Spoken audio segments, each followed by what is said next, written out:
much did you enjoy guys from the Stay Ready group making a run at this thing down the stretch?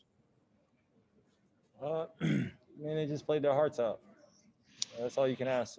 Coming out here to play the game that we all love. So just to go out there and compete, I'm sure they were chomping at the bit, especially get that win down the stretch for us. And I feel like they grew as a group. We grew as a team.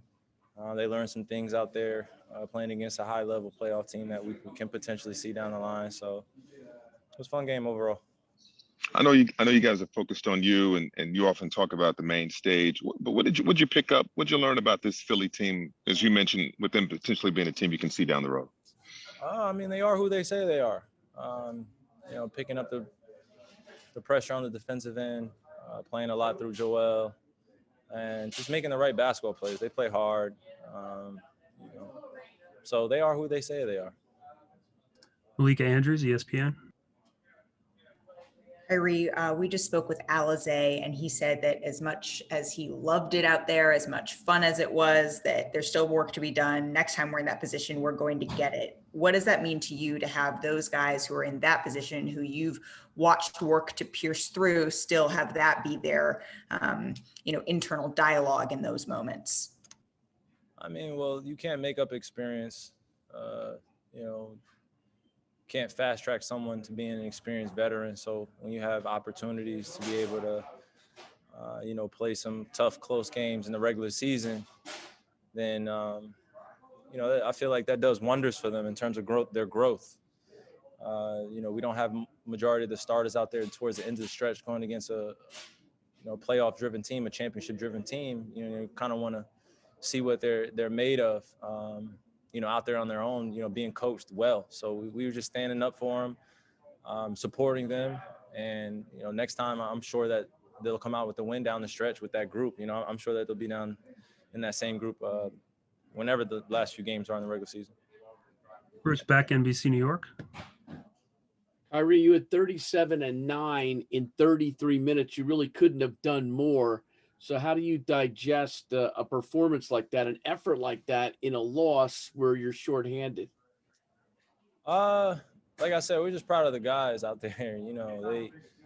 They handle business and they learned a lot about themselves, and that's all you can ask. Obviously the regular season means a lot, in terms of standing and stuff like that. But when you get an opportunity to put a group of guys out there that are hungry to play and want to figure out how to win against a great ball club, and hey, rightfully so. We give them that respect and we give them that trust, and they went out and did it. So it was easy to kind of watch from the sidelines. My performance kind of gets thrown under the rug. I wish, obviously, we could have finished the game as a group, but they were up 18 when I came out of the game. Hey, they're playing better. They're playing with more resolve. They're playing with more energy. Leave that group in and let them rock. So my night was done regardless, but I'm happy to see, us be on the sideline and those guys handling the business. Brian Lewis, New York Post.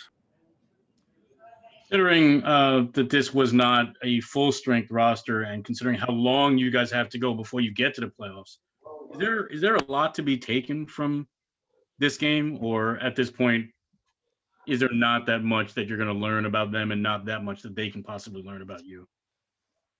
I don't know if we played a fully healthy game against one another, so I think that's yet to be seen.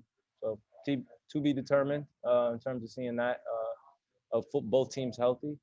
But in the interim, in the regular season, we've both teams have been pretty consistent of being on the road, being at home, and taking care of business. And we'll see each other down the line, hopefully, these next few coming months. Alex Schiffer, The Athletic.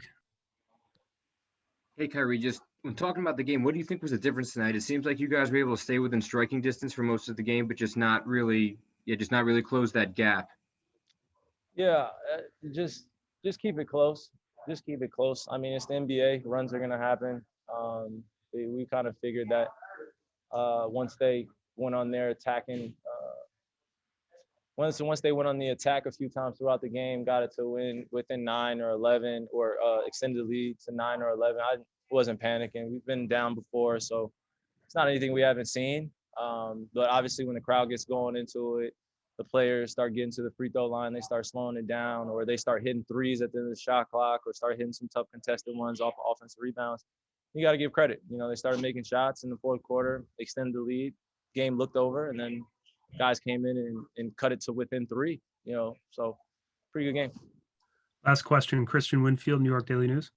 Hey, Kyrie, for DJ to basically be out of the rotation completely for 5 games and then come back and have the type of impact he had today, what does that say about him as, I guess, a professional, being able to just be ready to play when his number's called? And then B, him as a roller and being a lob threat. Can you talk about what that does in terms of opening up opportunities for the offense and how that impacts the defense when he rolls and he's able to finish those lobs? Yeah, no, each time I'm going downhill, I feel like, having a lob threat at the rim, the other opposing big has to pick his poison, whether you're going to leave me with my floater or, allow James or KD or Landry or one of our other guys on our team that get going downhill to attack the rim, and you're going to step up and then we throw lobs, or you're going to revert back and, kind of live with that in-between game that happens in the mid-range. So I think he does a great job of being in the right space. And when he's rolling hard like that, it makes my job a lot easier to go find him and throw it to places where people can't get him. We've seen that capability from DJ his whole career. So it's not really a surprise, but I think what's a big surprise is just seeing kind of the attitude towards NBA players in general, in terms of when they don't play. And, it's just like, he's washed, or this guy doesn't do this. And it's just like, I leave that for the fandom and the audience that enjoy the NBA basketball game and love criticizing all of us. And he can't play anymore. And it's just like, you see all of it inevitably. And it's just funny because we work so hard every single day, diligently taking care of our bodies, taking years off our legs at times, trying to get ready to play these games. And when you see an NBA player go out and play well, it's just in his DNA. He's been playing basketball since he was in 8th grade, 7th grade. So it's not hard to be at a high level and stay there consistently, but we want to see him carry on that effort consecutively moving into the next game, whether he's playing or not. So he's done a great job of keeping that mentality and adjusting his attitude to just being ready at all times. It's not an easy formation to get a bunch of great veteran guys who have done unbelievable things in this league and then kind of mesh it together. So we'll see what happens, but we just got to be a lot tougher, stay together. We'll be okay and during this course. Thanks, Kai.